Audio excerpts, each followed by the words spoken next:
titties, though, Brian. Wasn't enough titties. Not enough titties.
What is up, everybody? Welcome to another episode of the Spaghetti Western.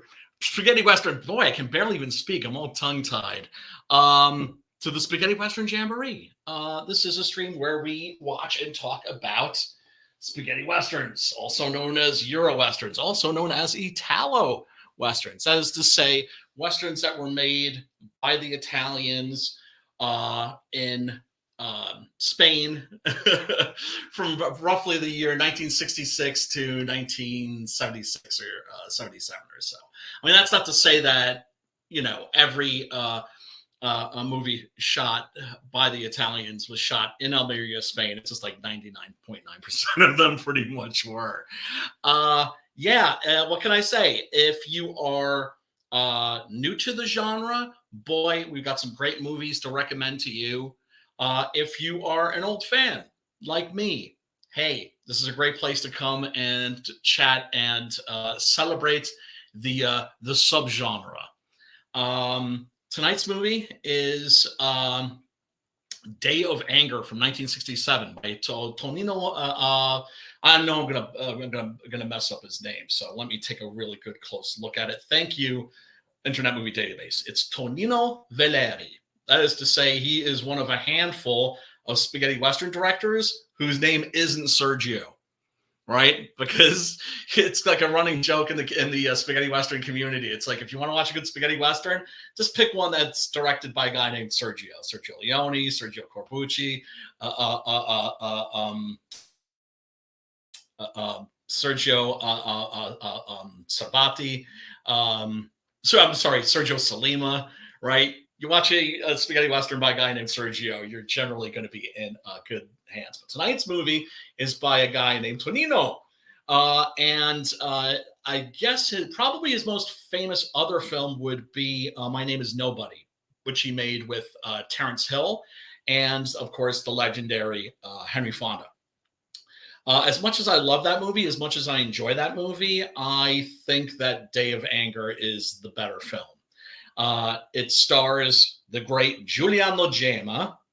If you're not familiar with him, boy, you're missing out. He is one of the truly great spaghetti Western actors. And here he is teamed with Lee Van freaking Cleef, right?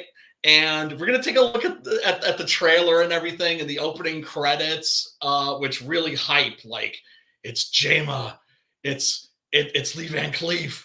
They're headed towards a collision course. It's going to be awesome. And really, it actually is.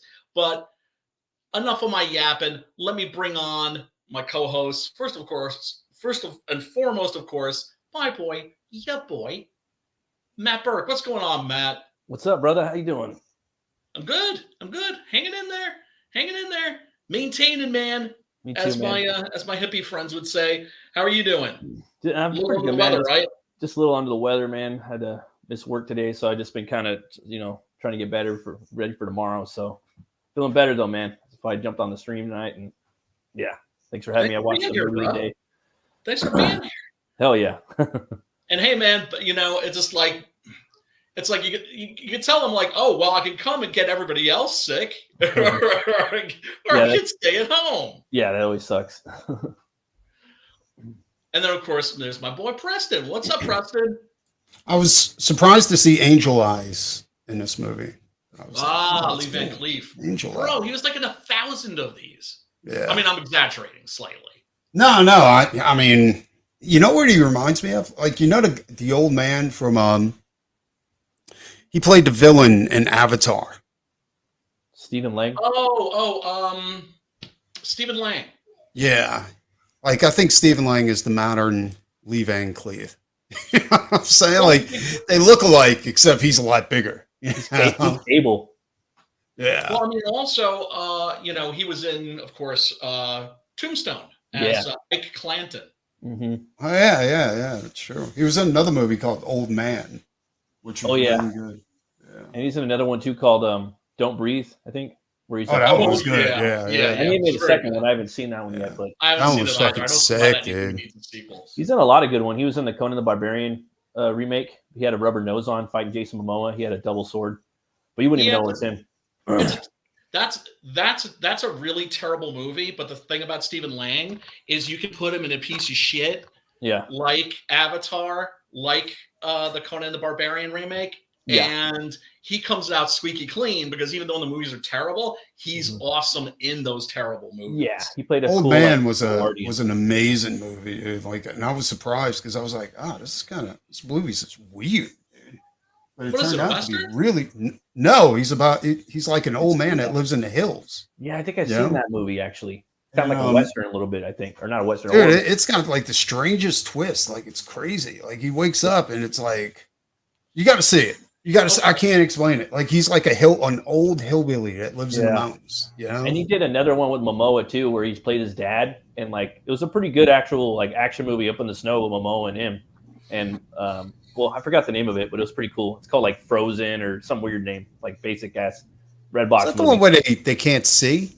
No. Like, No, it was a different one. It has like a bunch of series. This one had like a bunch of like Native Americans or something like that, like coming after him. Yeah. And Momoa, he gets killed in there, Stephen Lang, but Momoa is his son. He has to like defend him and shit.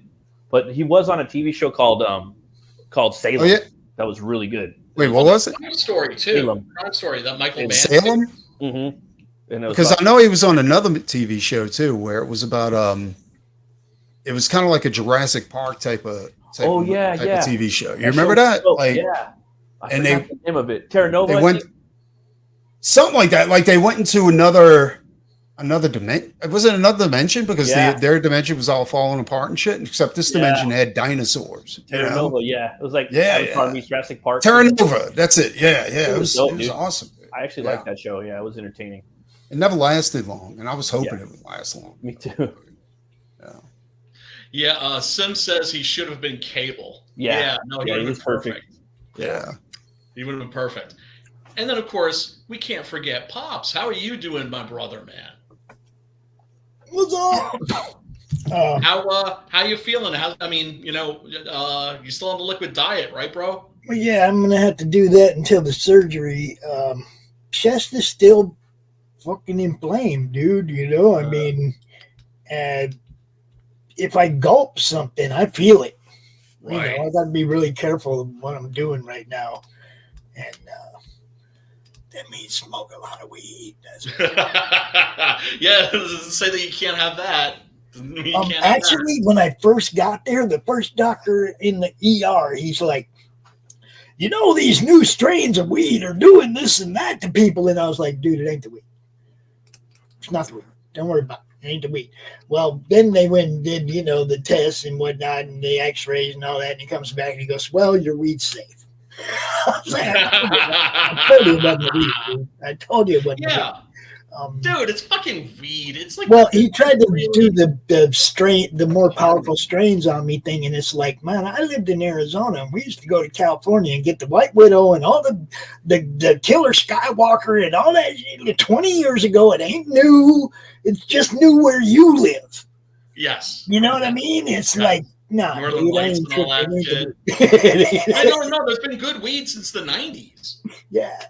That's what I'm saying. It's like it ain't new. It's just new where you live. Dude. Exactly. Right, because it's like trends or something like grunge, for instance, like hit the suburbs, like 5 years after like grunge was over, that kind of a thing. I just thought it was funny that was the first thing they wanted to do, because they're like, do you smoke? And I'm like, smoke what? Because asking if I smoke tobacco, no, I don't, but I do smoke, and then he tried to lay it on me about the concentrates, the dabbers or whatever they call it. Crack me up, dude. The doctor dude had me cracking up, right? Yeah, because it's all like reefer madness bullshit. Yeah, I'm like, dude, it's fucking weed before you were born, son. Dude. You need to chill. Don't lecture me. The only thing that weed is dangerous to is pizzas and fucking Doritos. Well, no, I mean, a bale could fall off the truck, conceivably land on you and kill you, but exactly. Yeah, no, shit's harmless, man. Shit's harmless. Alcohol, on the other hand, that shit will fuck you up. Well, yeah, because somebody will pick a bottle of that up and hit you upside the head with it. Nobody's going to hit you in the side of the head with a bag of weed, right? I'm going to burn you with a big old spliff or something like that. Set your ass on fire. Yeah, I mean, look, man. I feel what you're going through, because I had a friend that had to have gastric bypass surgery because he was like 400 pounds, and me and his other homies needed to pull an intervention and be like, "Yo, bro, we don't want to be at your fucking funeral." It was just weird though, because it's like it's my diaphragm. Okay, yeah, I got to tighten it back up so my stomach doesn't crawl up through it into my chest cavity, right? Yeah. It's weird. I had never heard of it before. Didn't know this shit could happen. I'll call my mom. Are you talking about your hernia? Yeah, it's a hiatal hernia. No. After I had my hernia, they explained to me how it works. So come through your muscle fiber, come through your belly button. Mine came through the belly button. Right. I was picking up some antique furniture, because my wife used to collect antiques, and I picked it up and I felt it rip. You know what I'm saying? Like, it was the weirdest sensation. It was like, I was like, I think my stomach just ripped. And I looked down and my belly button went from an innie to an outie. And I'm like, all right, this ain't right. So I just hurt myself. Well, right here, you can't see it. Hold on, wait. Like right here, you can also rip through that wall going into your chest. And you can also rip through the bottom going into your bowels. Mm-hmm. I think that's the most common. Yeah. Going down. I had double hernia down low. Yeah. Like I know there's one dude that had to pick up his sack whenever he used the bathroom, or else he wouldn't be able to use the bathroom. Because his hernia went down. Right. That's like the one that I'd always heard of. And then I heard that, no, hernias can go up and out. This is the weird part, guys. This is the weird part. It's not, you don't feel it as your stomach's up in your chest. It's not like you're short of breath and it's putting pressure on your heart, or it's not that kind of feeling. It's like every now and then, Brian, every now and then I'd have them puking spells, right? Yeah. Yep. And you just think that's a stomach problem. Oh, I got an ulcer or something, right? You know what I mean? Yeah. So then when I started puking blood, I went to fucking have it checked out. Look, I'm bleeding now. Well, that's because my stomach twisted. You got to be careful. Oh, dude, like a buddy of mine, his son, him and his son got into doing like martial arts, right? Like kickboxing, all that kind of stuff. That's cool. Well, his son and his sensei were trading kicks. This happened recently. It happened like last week. Yeah. And it was kick for kick, you know. Well, his timing was off, and the sensei's kick went right into his nutsack. Right. Oh! So check it out. It gets much worse before it gets better.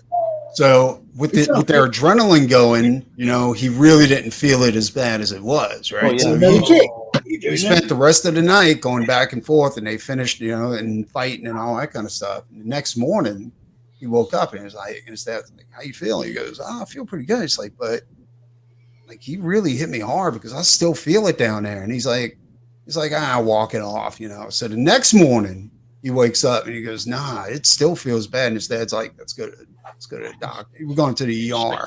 Yeah. They went to the ER, and what had happened is his nut twisted, right? Oh. And the doctor said, "You had 4 hours to get to us after this happened for us to be able to save your nut." He was like, "We got to take it. Like it's done. It's dead. We need to take it out." So he had to have emergency surgery Monday to get that taken out. Like he's walking around with one now, and I'm like, dude, I was like, "Are you calling him lefty or righty?" That's what I told him. I said, "Which one did you lose?" Because that's gonna be your new nickname. Anyway, he goes, "There's a reason why you got to back up."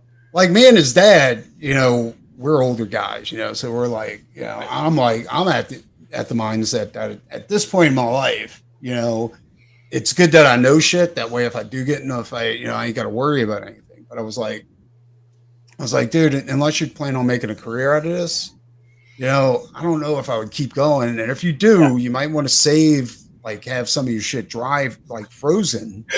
That way, I'm being dead serious, so that you can throwing kicks and shit at each other. Well, sometimes, and that's another thing too. I knew guys who wore a cup, and it got jammed in between the cup and their cups ain't safe either. Yeah.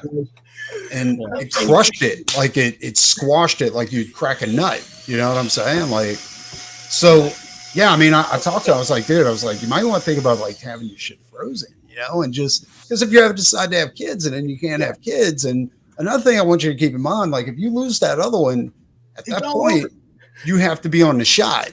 You know what I'm saying? Like you have to be on testosterone shots at that point. Yes, because then you're a eunuch. Yeah, exactly. Jesus Christ. Not a eunuch. A eunuch doesn't have a. They don't have a root, you know, a stem. But I mean, you know. Right. Oh my God. What up, Edwin? What's up, Ed? Good to see you, brother. It was some crazy shit going down. That's scary shit. It is. It's definitely so at 60 years old, having this shit happen to me and not knowing it was even something that could happen to you, it was kind of freaked me out a little bit. And the next morning like they did the scope thing and they pushed my stomach back down where it belongs, right? But they didn't sew it up because it was too inflamed, right? So they pushed it back down. And the next morning I was like, look, I don't know what the deal is. I said it felt really weird. I don't know if it felt weird because my stomach is back where it belongs or if it's already starting to creep back up. You guys might want to take another picture. And sure enough, they said it was already starting to creep back up. So they want to schedule surgery and get it handled. You know? Well, just so you know, Pops, like the older you are, the more prone you are to this type of stuff. Yeah, well, dude, I'm 60, and this is the first time I ever had anything like this, man. I've had what caused it here and there, but I ain't never. You don't know what caused it. Usually, it's a strain. Like you strained doing something. I mean, I'm always. That's just it. I got no slow gear pressing. I go out with the grandkids. We get down. We don't. You know what I mean? It's like the one thing I took away from this is that anytime I go to lift something, I put a weight belt on. You know what I'm saying? Yes. That way it holds everything together. Yeah. Dude, when I had these like guys come in and like move my shit around, I kept saying like, "You got anything for your back?" You know, like be careful. It's like I don't want people. It's like I understand this is your job. I'm paying you, but you know, I don't want people getting fucking crippled moving my stupid shit around. You know, and luckily, no major incidents or anything like that. Stretch. But yeah, no, you got to be careful, man. You got to be careful. Stretch, for God's sake. Stretch. Well, see, now that's something I always did because I've always been athletic. I've always, like I said, I don't got no slow gear. do everything with the kids and everything. Last year I went to one of the baseball practices and cranked one out. Okay, like dude served me up a pitch and I fucking nailed it, right? But this was happening before that, it's like I just didn't know what was going on, so I continued being me and just made it worse and worse and worse. What 3 weeks ago I was roller skating, remember, B? Yeah. 4 weeks ago I went roller skating. I hit the deck a few times. That probably didn't help. No, probably. You know what I mean? But I had no idea what was wrong, so I just kept on being me. And the thing I keep trying to explain to everybody is like, man, it's like I'm going to be more worried about the first time I go, yeah, I better not do that, because that's the beginning of the end. I never got to that point yet where I'm 60, and I never got to that point yet where I went, yeah, I better not do that. Here's the other thing too. It's like you want to live your life. I understand, but at the same time, you don't want to end up decrepit. Well, that's what I mean. Right? I didn't know there was something wrong. I just kept on being me. I know honestly, you're not Superman. The more injuries I've been getting lately, the more I've been like when I went back to doing martial arts and I cracked that rib, I was like, nah, dude, that's enough of that. You know what I'm saying? Dude, that's what I'm saying. Like, do martial arts, but do like Tai Chi or do forms. Yeah, I ain't doing all that. I'm just saying, like, you don't have to spar all the time, and you don't have to. Well, spar. You don't have to. That's the fun. That's the fun of doing it. Is beating up other people. You know what I'm saying? But and then like throwing logs in the back of the truck, which usually wouldn't be anything to me. You know what I'm saying? Like. And then the next thing I know, I got a pinched nerve in my arm because of that, And I mean, it's just totally. At some point you have to make a choice. Like, is it more important that you're able to get your pages done, or is it more important that you don't feel like you're aging? You know what I'm saying? Like, well, that's what I mean. I did pretty good. I made it to 60 without ever going, yeah, I better not do that. I'm too old to do that. I can't do that anymore. I made to 60 without doing that. Now I might have to look at a few things over the next few months and go, yeah, don't do that, Pops. But you know what I mean? I never had to before. I've been able to have fun. So, Yeah. No, it's reality. It's reality. Yeah. And the thing is, the thing I like about getting older is the fact that I just become more comfortable in my own skin. Do you know what I'm saying? I just become more comfortable with just being me, but I did let my health deteriorate over the last few years, and I'm ready to get back into the gym. I want to do some Tai Chi or something like that, because that's the thing is, exercise for me, it's got to be fun. Mm-hmm. If it's not fun, I'll find an excuse not to fucking do it. So I'm going to see if I can find like a Chinese martial arts place, because that's my shit. But if I could find like a place even that just does Tai Chi or Qigong or some stuff like that, because it's good for your health, it's good for your internal organs, it's good for your brain. There's a reason why Asian martial arts were practiced long after they were no longer useful, or I should say practical for combat reasons, because they realized, there's other benefits to doing this shit. And your martial arts have always doing that shit altogether. They've always been practical. The Green Berets and the SEALs, they practice martial arts like crazy, especially jiu-jitsu. Yeah, they do. They know breathing and balance. Yes. All that shit's good for you. Tai Chi is wonderful, that, especially as you're older. Okay. Your breathing, when you get older, it's like you take for granted your breathing. You've been doing it forever, right? You kind of take it for granted. And you don't get full breaths, and you don't give your body the oxygen it really needs. Well, that's because people breathe from up here. Exactly. That's what I'm saying. You have to learn to breathe like from your diaphragm. And I always think of it like the way I visualize it. I visualize that my lungs are down in my stomach. Also, the other thing I want to say for just basic martial arts, balance is something that I learned early and understood the reason for learning balance, right? Yeah. I taught that to my son. It affects the way you walk. That's I'm 60 years old, Brian. I can put my different. I'm 60 years old. I can put my shoes and socks on standing up, dude. Yeah, me too. I mean, I don't know too many people my age that can do that. They all sit down and lace them shoes up. It's like, I've always sat down and It's laced really my good. shoes I up. can stand up and do that shit. You know? I'm not standing up doing any of that shit. That's one of the things. Like they used to ride me about that. Is that I was not very limber. You know what I'm saying? It was to the point to where they were like, "Okay, you hold his legs open, I'll get on his back and push down with my knee." You know, and I was like, "Fuck!" You know? Yeah, no, You'd feel like your stretching. tendons just ripping at that point. Everything. You know, now spring is coming. I gotta start killing some fucking pool noodles with my swords and everything. But yes, we should talk at least a little bit about Day of Anger. We got an hour. Come on, let's do it. Let's get to it. You know what? Let me show the trailer for this because I do have some pretty cool clips. At least I think I do. Wait, I think And YouTube, fuck you in advance for chopping this show up. I'm just saying. If they chop it up, go look at it on Twitter. Go look at it on Brian's Twitter, my Twitter. It'll still be live. Yeah, and the thing is this is not a big movie. I don't think there's going to be. There's a reason why I don't cover any of the Sergio Leone, Clint Eastwood movies. They get most of your westerns, dude. They get most of them. They get most of the westerns. They don't get all the horror movies. MGM is because MGM owns that shit. MGM doesn't own this. It has a lot to do specifically with ownership. Although, check this out. This is an interesting little thing. Clint Eastwood. Oh God, I should actually find this clip because it would be actually something I think spaghetti western fans would be delighted to see. You guys are familiar with Sideshow Toys, right? Yeah.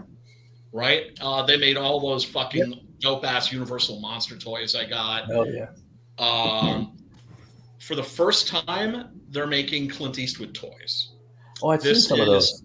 Yeah. Historic because he has always made very sure, that's always been a clause, no toys with his likeness and no comic books with his likeness. That's why Chuck Dixon's Batman versus Dirty Harry never happened, specifically because of that. It got all the way to the end. It was ready to go. He had the script and everything like that. And it was just a. Don't be a little bitch, dude. Oh my Come God. on. The Outlaw Josie Wales, the fucking Man with No Name. I've seen a bunch of them. I think I could have sworn Razorfist had one of them. I think he was like showing on Twitter like a few months back. I could have swore. I know because he's got like Dirty Cobra. Harry. They got a Cobra one. I seen one that like because I follow Stallone. He had a Cobra one that he was really showcasing himself. This fucking beautiful toys they got now. You know? Yeah, these look absolutely fantastic. Let me download these videos really, really quick. But here's the thing I thought that was really cool. He walked into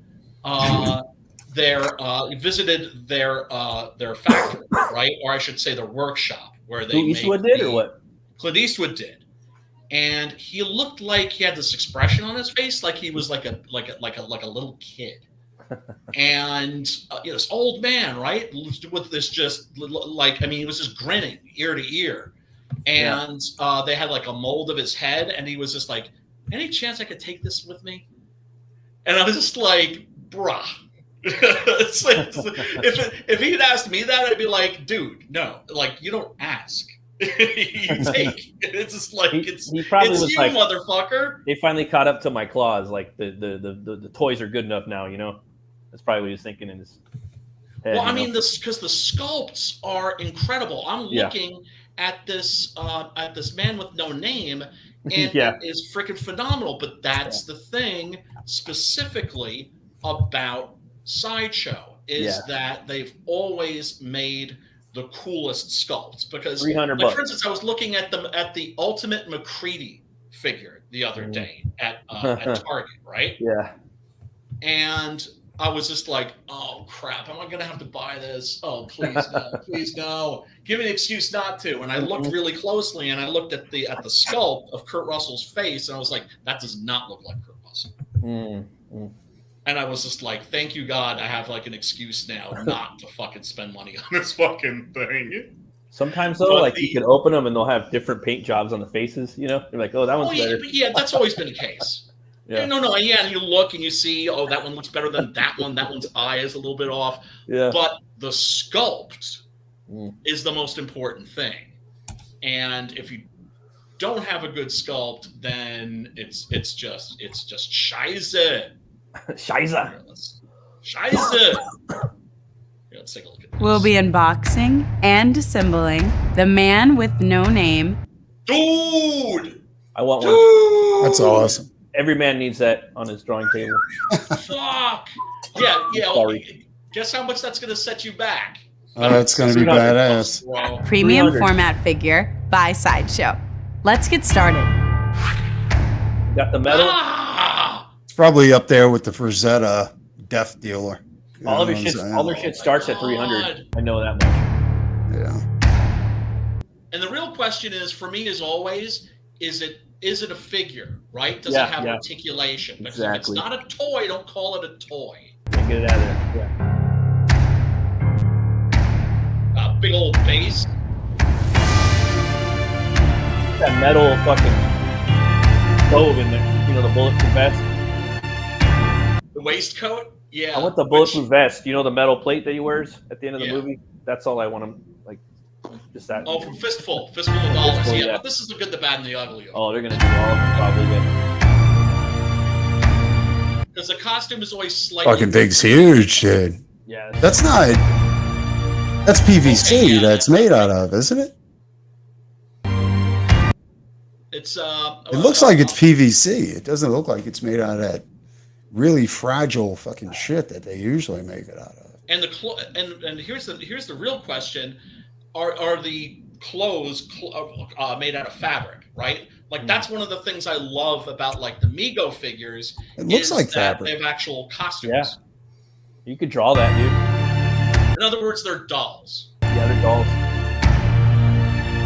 like that. I mean, action figures, of course, are dolls. It's just they created the name action figure so little boys wouldn't feel embarrassed playing with dolls. G.I. Joe. Yep. The old shit is fucking like 12 inches. Hands. What? The rock. That's the fucking rock? Yeah. That's the rock that he places on the ground before the grand duel? That's really mad, crazy, sick attention to detail. Yeah, so it's from a specific scene of the duel at the end. Got the hand. Look at the vein. He's got the cheroot. He's got the cigar. But it's, at the end of the day, it's a statue that went to the moon. Yeah. Doesn't have bendable joints or anything. No wrist, Yeah. no bendable wrist. Yeah. I mean, mind you, they're making a lot of shit, so I'm sure they're going to be making dolls too, but this looks more like a sculpture.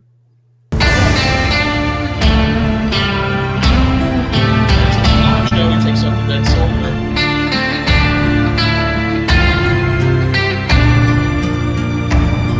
And that is also, by the way, proof that the Man with No Name trilogy is actually a trilogy in reverse. That each film is a prequel to the previous one.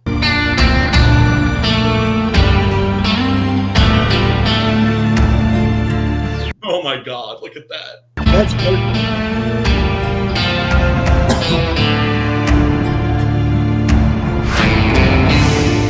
And that was The Man with No Name premium format figure by Sideshow. Look They at said, that! Look at that sculpt. They said Clint Eastwood in his prime. Like they said, he was the biggest poon hound around. He was one of them. Who laid the most pipe? I think it would have to have been fucking Sean Connery, right? Maybe, I don't know. Watch a movie. Like it's like I remember watching like Diamonds Are Forever, and there's always like two Bond girls. I'm just like, okay, I wonder which one of these girls he was banging, and it turns out both of them at the same time. I mean, not like in the same room at the same time, but like. But you don't know that. Yeah, no, for a fact that's a confirmed fact. Actually. Ah. Yeah. That's like some. There's this guy who Landon C goes there. He's like this old dude who does a lot of videos on like old films, old Hollywood, that kind of shit. And the stories are just fucking crazy because the people back then were fucking savages. These days, fucking Johnny Depp trashes a fucking hotel room and it's like big news. Oh yeah, well, that's because information flows so freely nowadays. Like back then, you never had to worry about anything getting out. Exactly. As long as you... Yeah. Fucking Lee Van Cleef and fucking not Lee Van Cleef, Lee Marvin and Woody Strode, when they were making the Professionals, they were shooting just outside of Las Vegas. So of course, every night after they finished shooting, they would just go in and just fucking act like total fucking savages. Well, look at Rock Hudson. You know what I'm saying? He got away with that shit for years, and nobody knew anything. They always thought he was a sex symbol. Well, he was. He was. You're right. But I mean, he's always stood out through time. The classic era of film and cinema. Larger than life legacy that Clint Eastwood has had. Look at all these things. Yeah, see, they got it's exciting because it's new to me. It's fun to me. Yeah, this is it. Yeah. Look how Tom has worn him down. Jeez. Well, dude, his motherfucker's like 99. The guy's like literally like almost 100 years old, bro. That's gonna be me, man. Hopefully, him and that statue right next to him look like they could be brothers. Mr. Burns and shit. Yeah, but I mean, it's just like homeboy clearly fucking took care of himself. Yeah, because it's new to me. It's fun to be part of it in a small way. He became another member of the creative team that was genesising all of these product incarnations. How many more years do you think he has left? Oh, he could go in any minute. But who knows?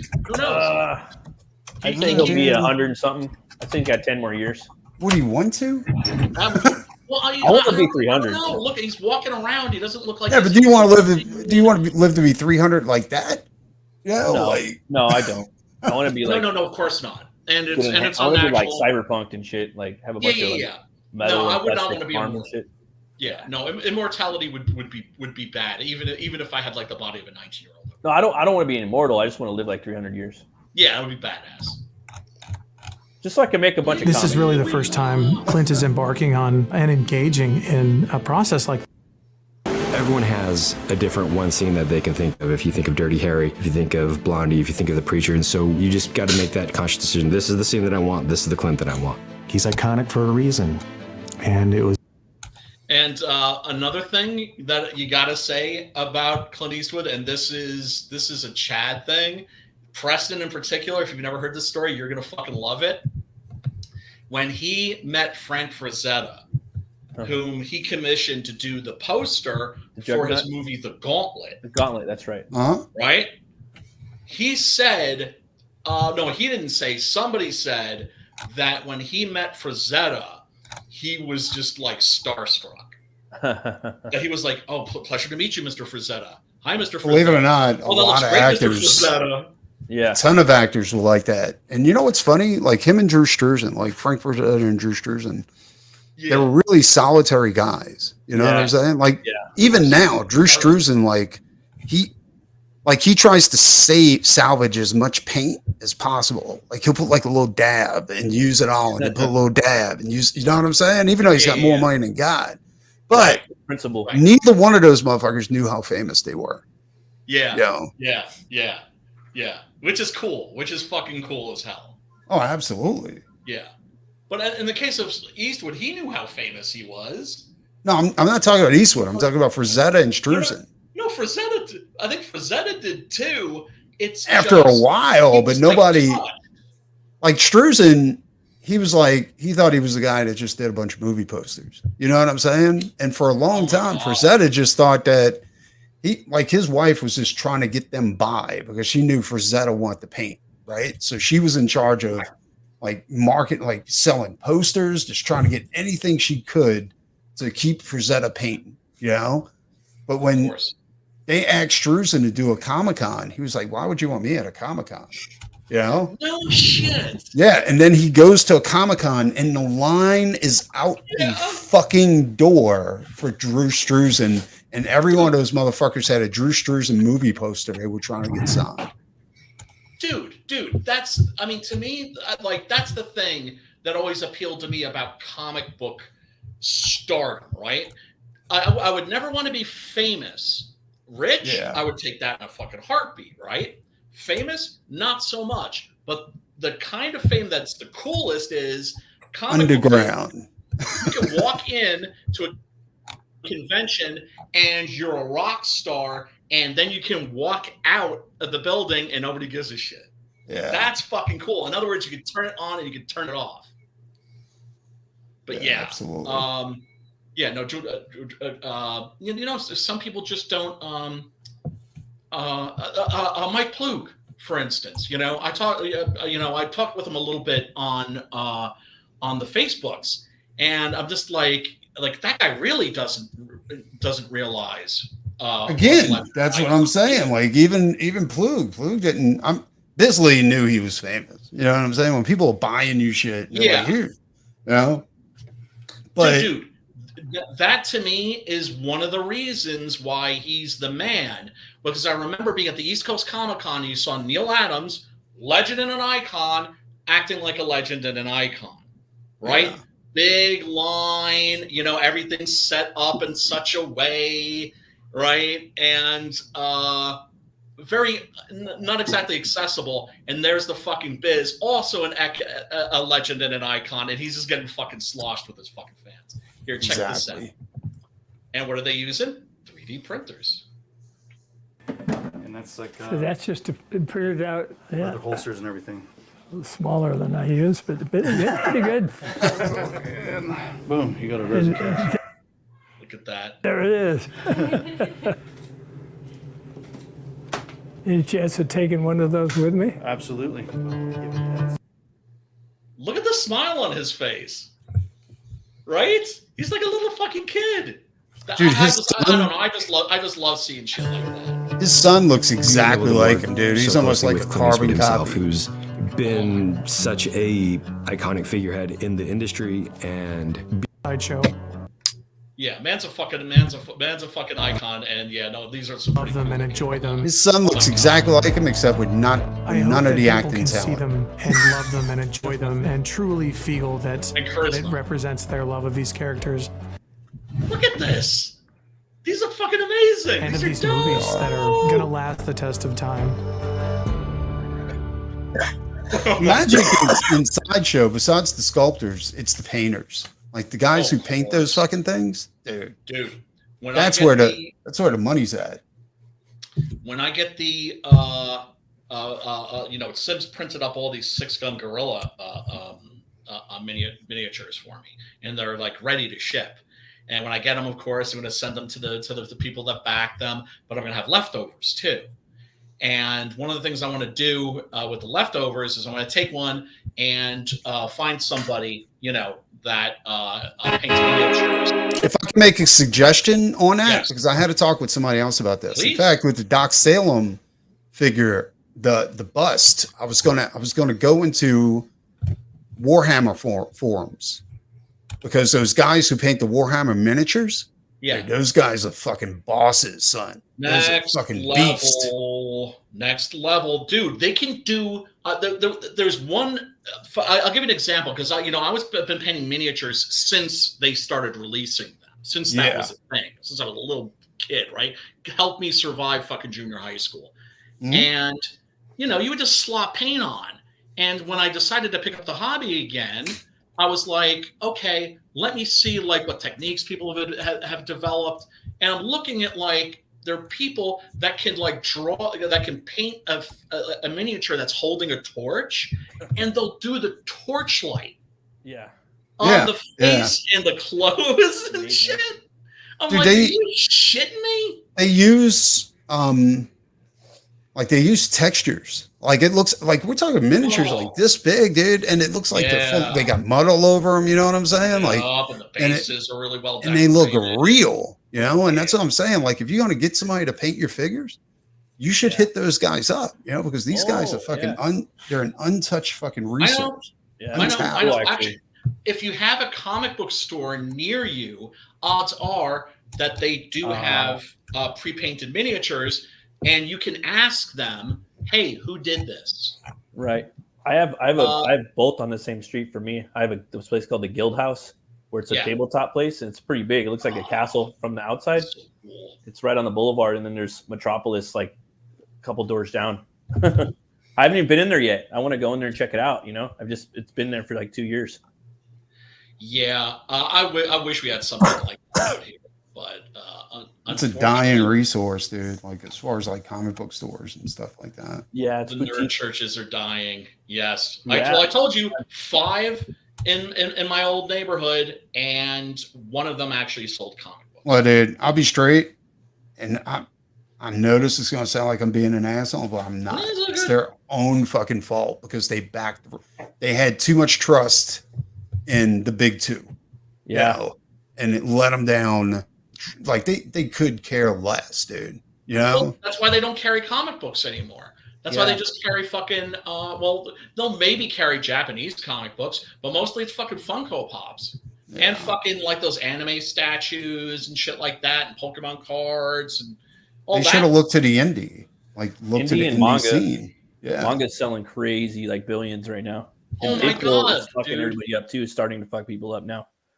If they would have checked out indie, they would still have a thriving comic book market. I mean, indie, for what we have, I know it's not much. We still get by pretty good on the books that we sell, Yeah. And it just baffles the mind that they still won't carry any of our books because it's got a bad tone to it. Well, wait. Yeah. Well, wait. That's the thing. It's our time's coming soon. Our time is coming soon. We'll figure it out. Even if the only people reading our comics are in France, right? Hey, I'm cool with that that's too. Why I we love have French to start books. translating our comics. We have to start translating our comics to French, for sure. The Americans don't want our shit.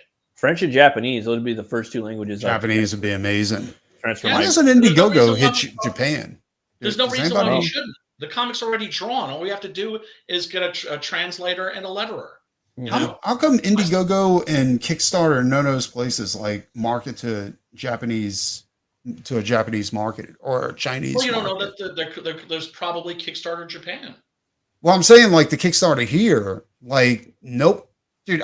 When I did my Indiegogo campaign, there were 0 copies going to China or the Orient or anything like that. Like, and I don't know about you guys, but if all of us on this panel never sold any books to the Orient, then that's a big clue that we're kind of cut off from that.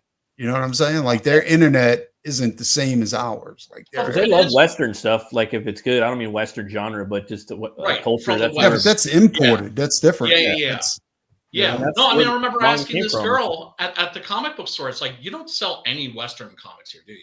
And she meant like Western, like like the bang bang genre. I mean, no, like from the West, like from Europe or America or the Americas. Yeah. And like, no. And this was the place where they had this was the place where they did sell American comics, but it was a little dirty corner all the way in the back. And it was literally a corner. That is to say that there were 2 shelves in the corner, and it was just like a fucking a mess. Nothing was organized. Actually, saw Adam's book, The Exile there. Actually, you were in Japan? And you... No. This is like in Rockland County. This is like at the Palisades Mall. I've seen Preston's book with his cover, at my shop. I don't know why. Wait, you're talking about The Exile, though? You're not. Yeah, Exile. I don't know why I didn't buy it. I must have had like no. Oh, that's right. I was broke at the time. That's right. I didn't even have money for food, or barely had money for food. What up, Ollie? What's up, Ollie? Yeah, that's the. I'm gonna. We've already talked actually about translating the first 6 gun into. What's up, Ollie? What's up, Ollie? That stop with that fucking fly ass fucking die cut cover. What's up, Ollie? So cool. Yeah, 656 are fucking killing it. And there's that new shit that got coming, which is going to be Border or All Stars. Yeah. Right. Mm-hmm. Yeah, looking forward to that. Yeah, no, those they're at the cutting edge, to be sure. All right, let's take a quick look. We got like a half an hour to fucking talk about this thing. But by the way, Matt, who are you having on tonight? Russ Leach. We're going to be talking about the Cole story. Russ. Oh yeah, I backed that shit, son. Yeah, I haven't backed it yet. I want to. There's a lot of books I want, but just I know, same can't here. do it right now. I know. Yeah, I'm in a bind too. Yeah, too much. Now look, the thing I love about this trailer is the music, and then of course the cool animated, the animated openings that they have for these movies. It's animation using like paper cutouts, basically, kind of like Terry Gilliam.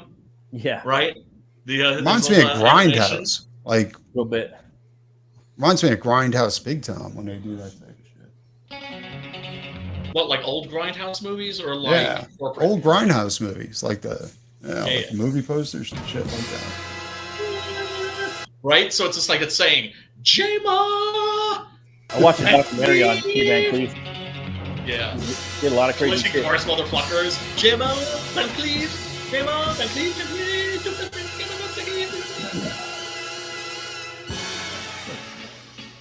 I love the score to this too. There's Al Moloch. Dude, so many recognizable faces in this movie. So many of like the great spaghetti western character actors. I love how that dude gets beat down through the whole fucking movie and just bitch smacks. Yes. Me too, actually. Yes. I fucking love that. And then all of a sudden he finds his balls. Yep. Fucking Scott Mary. Scott Mary. What a great character. Yeah. Your boy's loving it too. Lee Van Cleef, he's like, yeah, he's a wolf. Yeah. Motherfuckers made him rabid. That boy was born a wolf. You're the ones who made him rabid. They'll laugh at me if I call myself Scott Mary. I like when the sheriff comes in and goes, get back in the barn. Right? Get back in the barn.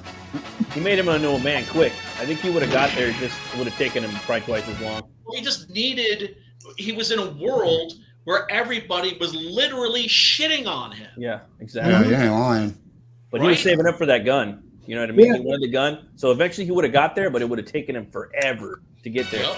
And, we got this guy's name. And it wouldn't have been as hard either, because your boy like taught him like, if you wound a man, you kill a man. Yeah, he wouldn't have been that fast either. The rules.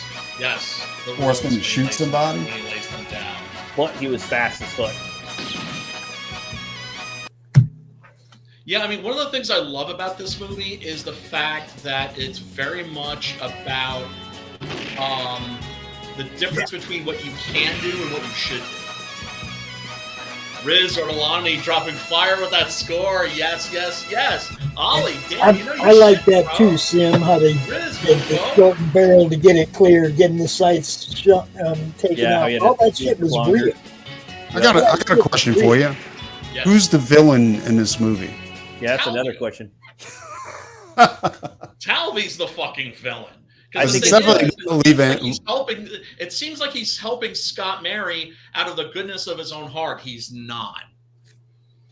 He wants. Yeah, but he's like, oh, this kid's got potential. Well, man, there was a lot of villains. Can you call him a villain? You know what I'm saying? Because there were a lot of villains in this movie, man. Scott's the villain. I think the town is the villain. I think Scott's the villain. The judge. No, because he makes a decision at the end. He makes the right decision. Yeah, he chooses. I don't know. He has free will. He chooses. He makes the right choice. He chooses, but it's like we don't know Talby's whole story. You know what I mean? No, but we do know that Talby at the end of this movie needs to go. Does he though? Yes. He shot that old man. He murdered that old man in the fucking street. Fuck that guy. That old man set him up though. All them people burned him, Brian. And the old man I'm telling you, the town. The old man asked for his gun. Right? Yeah, he didn't reach for his own gun. He didn't. Right? Talby would have got. And he just ran over down right in the fucking street. I think the town was the villain. Because they fucking abused that motherfucker. That goes back to Scott being a product of his environment, getting fucked with. Exactly. He was trying to get his people treated money him back like from the shit. people that double-crossed him.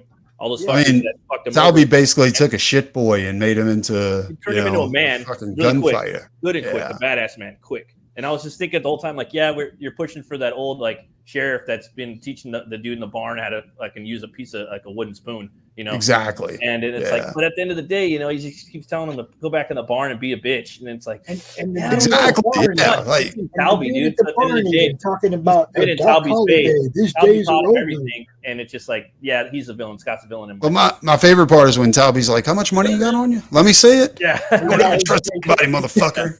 That's the thing that's great about characters like this, right? Yeah, like you see this in comic books, especially, right? Mm-hmm. Daredevil, for instance, should have been a villain. Huh? Yes, Daredevil should have been, and by should have, I don't mean they should have made him a villain. I'm saying when you look at the character and the shit that happened to him. I'm being honest too. Honest to God, I'm not trying to just cause a interesting argument. I do believe that Scott's a villain, and because everybody had motives. It's the Wild West, you know what I mean? I just look at it like this is a classic revenge story. This is a classic revenge story. And, this dude got treated like shit forever. Somebody lit a fire under his ass, and he went and got himself some revenge. At the same time, the guy that lit the fire had a reason to want revenge against a whole bunch of these motherfuckers too. That town was shady as hell, man. That's true. If anything, like Lee Van Cleef could be guilty of like encouraging like his resentment towards the town. You know what I'm saying? Like, and then just to put a nail in the coffin, the marshal, he lit the fire, he planted the bug, he instigated the whole fucking thing. All right, and that end scene. That's true. He's like, go find this letter. He's gonna, he's gonna change. You're gonna have to change on him. He's gonna know you're fast. He put that bug in his ear. He's a motherfucker. But he warned him. That's the thing. He warned him, but it's like about that boy's soul. Because the thing is that, and this is the thing that's great about Jama too. He's brilliant at playing good-hearted characters. Jama, by the way, he was the model for Giuliano Schmidt, the character in Six Gun Gorilla. He's supposed to look like this dude, right? And that's including the scar. Now, quick story about this guy and how fucking lucky he was. Let's get a good close-up of him here. Fucking handsome motherfucker. Agile too. That little like gymnastic trick he did in the beginning in the barn. That little flip he does. It's pretty crazy. Oh, Brian froze. Yeah, but the dude was a pretty cool actor. I thought it was funny at the end of the movie when he's murking everybody off. He starts saying all the 10 rules or whatnot. Yes. Yes. Yeah. Oh, no, I'm going to show that for sure. I mean, it was cool. It was kind of fun, like kind of cheesy in a way, but fun. But I liked it. I got it. It works. It works beautifully. It's like, my name is Amino Montoya. You killed my father. Prepare to die. Like he keeps saying it, very like. I giggled a lot, but it was a fun movie. But it's a movie. It's a good film, right? Shit like that's supposed to happen. I liked it. It was fun. Good. Yeah, I highly recommend it. And here's the thing. Movies like this, and I know I go on about this too much, right? Because I'm an old fart. But movies like this, you did not have easy access to this shit back in the day, right? Even just 10, 15 years ago, the way I found movies like this was off of websites like Cinemageddon. If the internet is the coolest thing ever, Cinemageddon was the coolest thing ever on the internet. It was a place where people did file sharing with rare, hard-to-find films, and that meant a lot of these. And back then, you couldn't get necessarily good copies of these movies unless they were from Japanese. Yeah, we did the same thing with music. And so you'd have these collectors out there who would fucking get, had all region players and would buy all this shit from all the different countries, and then they would rip it. And then people like me could download this shit and finally see these movies for the first time. And a lot of those copies were toe up. And the copy that's on Tubi, this copy, which is from the Blu-ray, pristine.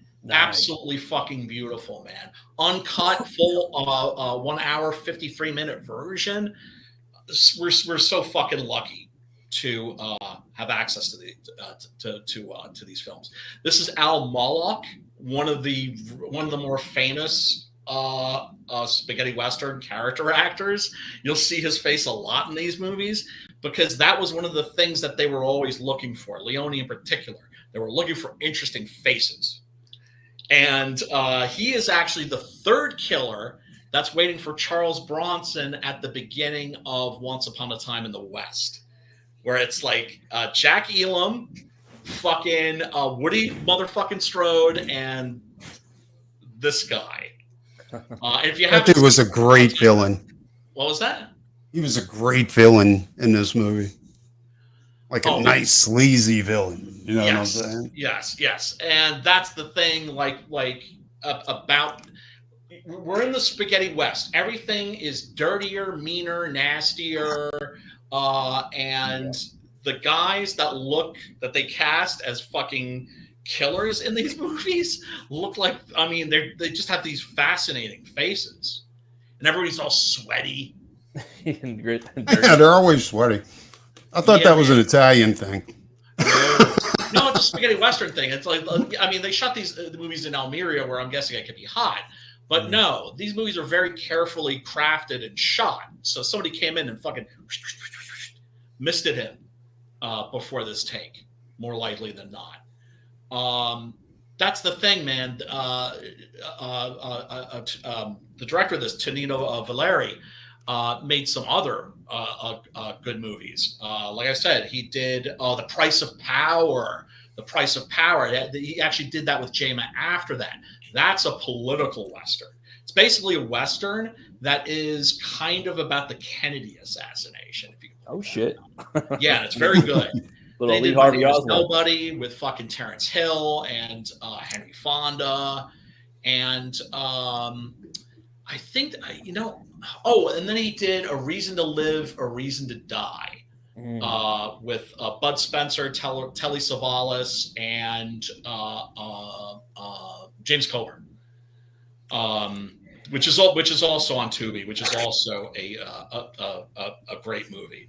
But yeah, no, this is a great moment, right, where Talby shoots this motherfucker, and Scott Murray jumps in. It's just like the guy's down, he's begging for mercy, and he's just like, dude, you can't do this. Yeah. Right? Jumps in to stop him. Exactly. Bastard's about to fucking put a bullet in his back, and he just. It was a good lesson. Yeah. Shoots under his legs. Mm-hmm. Right. That was a great lesson. It was. And he broke, and I was wondering why he never reminded him of rule number 3. You know what I'm saying? Never get between a gun and the person he's aimed at. You know what I'm saying? Because that was rule number 3. Yep. I thought he was going to bitch smack him right there, because rightly so, but he's like, nah. No, because he was learning. He took him in as his pupil, as his understudy, as his disciple. He was smacking the fuck out of that fool in this movie. Yeah, almost definitely. And because that's the thing. It's like these motherfuckers, man, in this town, they are so fucking heinous. They're such awful people. When the movie begins, the first thing that fucking happens is you see, of course, Scott Murray. He's going through the streets. Literally, he's cleaning toilets. His job is to go around and fucking collect the slops from the buckets that people are leaving out, right?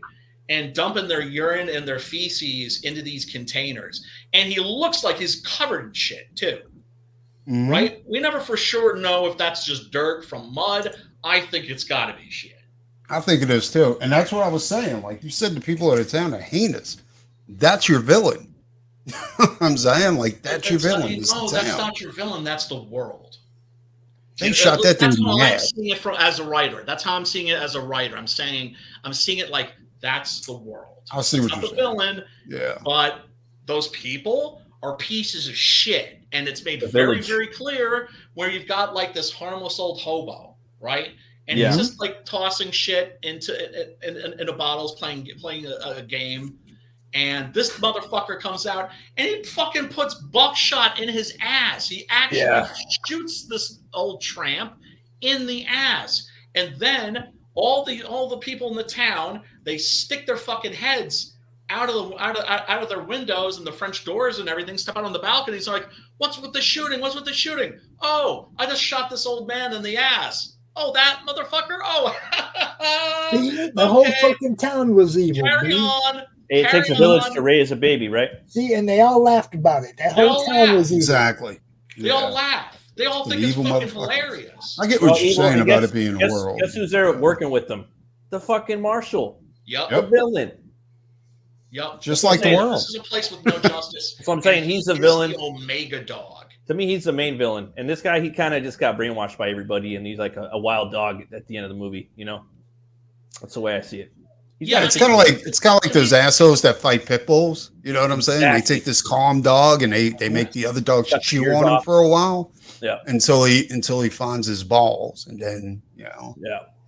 Exactly. But then you can't trust that dog anymore. Tile his weight to him, get him all swollen and shit. Right. Yep. But then he's another thing I gotta mention about JMO. Okay, one of the reasons why JMO is a fucking Chad, and why you should watch more of his films. He grew up in that era of watching guys like Kirk Douglas and Burt Lancaster. If you've never seen any of their movies, especially like their really old ones or old westerns and shit, those or the Vikings. The Vikings, that's a really great one. Yeah, that was a good one. Yeah. Burt or Kirk Douglas. Yes. Yeah, I love Kirk Douglas, dude. He was they were physical. He was a badass, dude. Dude, that scene in the Vikings where fucking Kirk Douglas is doing this game with the oars, where he's running across the oars. Yeah, he really did that. That was him. Yeah. No, that was some straight up Jackie Chan shit. Dude, Kirk Douglas was a fucking beast, dude, back in the day. Like manly man. When he was in Spartacus, like dude. Spartacus. Yeah. That movie was way better than any other movie that followed. I'm sorry. I mean, the effects wasn't there, but I'm telling you, like, there's Kirk Douglas was badass. That movie's fucking awesome, and has Woody Strode in it too. The guy that I was mentioning before, he plays like the black gladiator, the Nubian gladiator. But he seems swinging around like this, and he always does shit like this in his movies. Gymnastics. Yeah, because he sees him. He saw himself in that tradition, right? Those were his heroes, and so they start making these movies in Italy, and they have their own flavor. They have their own level of sophistication. That's for goddamn sure. But they still grew up watching these old American films, and so you can't help but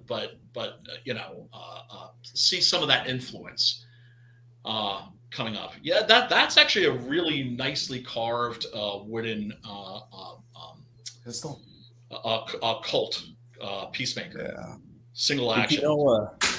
Lee Van Cleef would always, not always, but a couple times people want to start fights with him because they kind of saw him as a character in the movie, and he's like, no, that's not me. You know what I mean? And he actually wanted to play leading men a lot. But dude, when Clint Eastwood came to New Orleans, like to Metairie, nobody expected him. He just showed up in a bar, and one of those fucking Cajuns down there tried to beat his ass, And I was like, dude, he's 60. And you're trying to beat up Clint Eastwood when he's 60? And then why do you think the rest of the bar were all Clint Eastwood fans? So they jumped this dude and whooped his ass. Motherfucker's ass, I hope.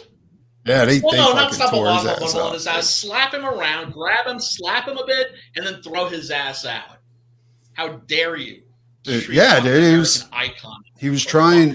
He went up to him and he pushed him against the bar. And you talk at this point, Clint Eastwood was 60 years old. Like he's not. I still wouldn't fuck with him. It's the same thing with your boy trying to fight Mike Tyson, and Mike Tyson's like in his 60s. I'm like, yeah, that's great, but you know what? You would never step in a ring with a 20-year-old Mike Tyson. No, Mike gonna kill him anyway. Mike, my money's on Mike. With a 60-year-old Mike Tyson, though. That's the thing. My money's on Mike. Right? Yeah, my money's on Mike too, but I'm just saying, like, yeah, for sure, like, for sure. he's still 60 years. He's not as potent as a 20-year-old Mike Tyson. Not even close. You know what I'm saying? No. 20-year-old Mike Tyson was invincible. Like literally invincible. He was. That's why they called him Iron Mike. You know? Just remember, guys, the power's the last thing to go. But he did, from what I understand, he dropped out. Like, he dropped out of the fight. And Mike was pissed about that, you know, because I think Mike was looking at a huge payday. Oh, he dropped this out. Fight would have went through. Yeah, he dropped out. He made up some bullshit excuse about. He's afraid, dude. He's fucking. Yeah, like he said he hurt himself training. Yeah, sure. Who? Wait, I'm sorry. Mike was pissed, dude. Mike, who dropped out of a fight? Fucking what's his name? I can't remember his fucking name. That kid, forgot his name. Jake Paul. Yeah. Oh my God! You know Mike was pissed. My money was on Mike. He was gonna. Mine too, but still, like, you're not proving anything if you beat him. You know what I'm saying? Like, you're not proving anything if you beat him. But Mike was pissed, dude, because that was going to be like a $300 million payday for Mike. Dude, yeah, I would have been furious, bro. He must have just dropped it because they were really going hard on the marketing for that. Yeah. I didn't hear word one about that. That's how disconnected I am from mainstream culture, right? But I do know who Jake Paul is, and would I pay money to see fucking Mike Tyson literally knock his head off his shoulders? Yeah. Yeah, for sure. Yeah, I'll be like, I'm ashamed of this, but you got my money. But yeah, no, I mean, it's you know, I'm reading this book right now, which is fucking hilarious, by the way. Hellraisers, about Richard Burton, Richard Harris, Peter O'Toole, and Oliver Reed, who were just like menaces, right? Guys who were just fucking pounding beers, doing shots, fucking drinking. I mean, like legendary, like Schwarzenegger, savages, absolute fucking savages. I don't drink milk. I drink beer. Everywhere they went. Milk is for babies. Milk is for babies. Evidently, by the way, I know this is totally off topic, but it's worth mentioning, right? So you got the Ultimate Brew crew here, right? You got fucking Oliver Reed, who would do this game called Wimbledon 8, right? Which was like Wimbledon, you know, the tennis tournaments. That was like his hometown, and so there were 8 pubs in Wimbledon, and he would go, right, boys, Wimbledon 8, and then what you had to do was you had to follow him.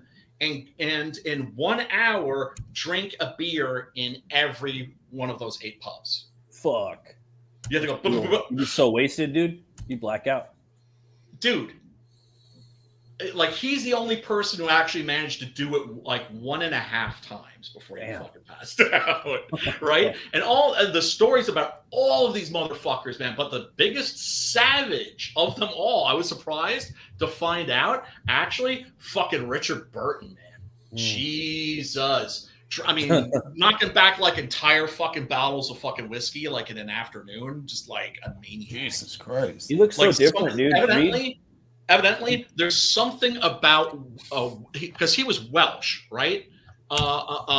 Reed was British, and O'Toole and Harris were both Irish as fuck, right? But there's something evidently, like one of the doctors said, there's something about the Welsh Constitution that those motherfuckers can put it away like better than anybody. Yeah, the whole island, dude, can pretty much. And they're adapted to the cold too. Yeah. Is that right? Yeah. Like, we're talking superhuman feats of drinking. Superhuman feat. Some of the fucking. I mean, yeah, just like. There's a study too. There's just like a lot of Germanic people could drink more beer allegedly. Oh, dude, that's what I heard. Polish people, Russian people. That's what I heard. You know, I don't know. Yeah, man. We Germans, we like our. Oh, vodka is basically like white lightning, dude. It's like kerosene, dude. You can clean your floors with vodka. Oh my god! No polish. I used to drink vodka straight, and I'm telling you right now, well, on the rocks, but still. Yeah. Oh yeah, dude. Here's the. I could never drink vodka straight unless it's ice fucking cold.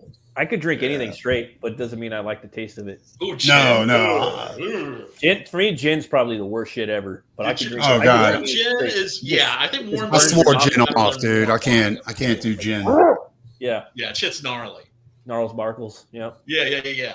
Yeah, for sure. Hey, Brian, you got Six Gun Gorilla Long Days of Vengeance, volume 1 up on Amazon right now. People could go there and check it out. I'm trying to pull a link up for the chat. Yeah, and also my Shopify store. And your Shopify store, okay, is finally set up where people can actually copy of Six Gun Gorilla. Real quick. This is Romano Pupo. You see this guy in a ton of these fucking movies. He was I believe, no, he was a stuntman. Yes, he was a stuntman. And the thing is, they would use the stuntmen as actors in these movies because then, like, if they got shot off a horse or something, it's like the actual guy. Nice. Okay, there's the scar right there. I don't know if you can see me highlighting it. Yeah, I see it. Oh, yeah, boy. It's like an X, right? He was it's just a scratch across his cheek, right? Fucking guy. He's a little boy, World War II. Italy, of course, was with the Axis, with the Germans and the Japanese. And they were getting bombed, and he found a literal bomb, like in a field somewhere. It was a little boy out playing. He finds a fucking unexploded Allied bomb. So what does he do? He's a little kid. He fucks with it. What happens? It blows up in his face. Jesus Christ! And lucky motherfucker. It gives him a scar on his cheek that makes him even fucking better looking. It's like, you son of a bitch. You had a bomb explode in your face. It just makes you look even fucking like more handsome. Some guys just can't lose. Some guys can't lose, man. Some guys can't lose.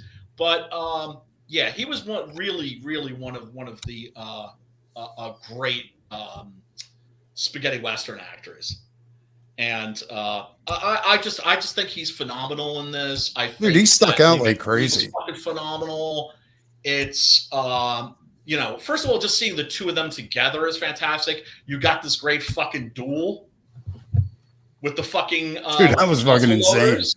That was really Lee Van Cleef's on that fucking horse, dude. Yes, crazy, dude. Yes, because these guys weren't fucking pussies, man.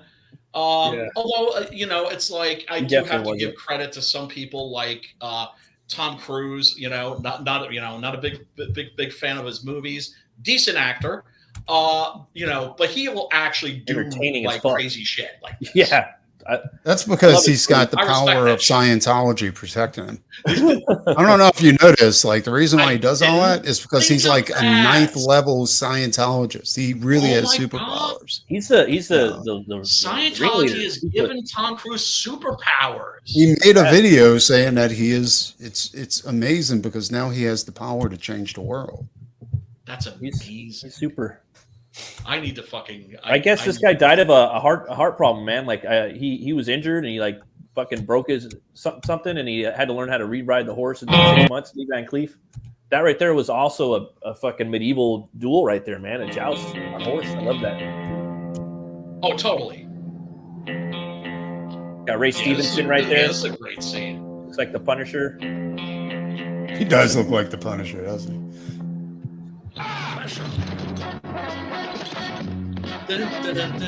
I'm told that this music was used in Django Unchained. The original? Collage style. Which I still refuse to watch. All right. Worth a watch. It ain't Django, but. And he's holding the fucking bullet in his mouth. And we're talking about a big old musket ball. I mean, getting shot by a bullet sucks. Can you imagine having one of those fucking things ripping through your fucking body? Yeah, they got a pretty sick documentary about Lee Van Cleef on YouTube right now. It's called Life. I watched that today. Oh, really? Like a biography? Yeah, it's really good. Feature length, or is it just a 30-minute piece? It's like a 30-minute one. Okay. It's AI like narrated, but still good. Okay, that's all right.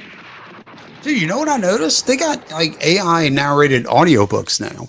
Yeah. And you can't tell the difference between those and the actual readers. You got the dude's voice crazy. like, it was talking like this, and he sounds like this. And it sounds kind of like, it's funny as fuck. It's it doesn't sound robotic, though. That's what I'm saying. Like, it's It's the craziest fucking thing. Like, it's like they have to tell you beforehand that's AI narrated. Yeah. You know? Cool. Like TikTok has that set up to where you could do a video and you could pick the AI voice you want to say your shit, you know, and it helps with your algorithm too. The algorithm loves that shit. Like, oh, AI voice. So what are they going to do? Like, this is my question. Like, now so now you got AI replacing artists.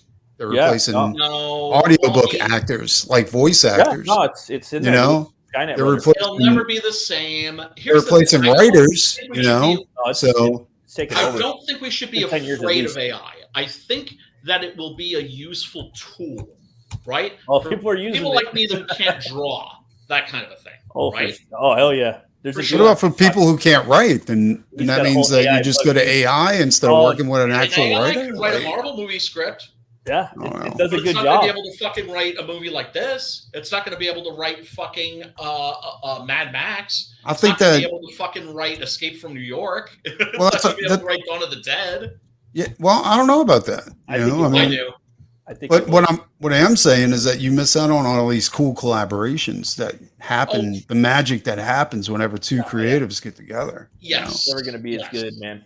I'll tell you that much. But it's definitely taking over. People don't give a fuck if it's drawn by AI or not. They don't give a fuck if it's written by AI or not.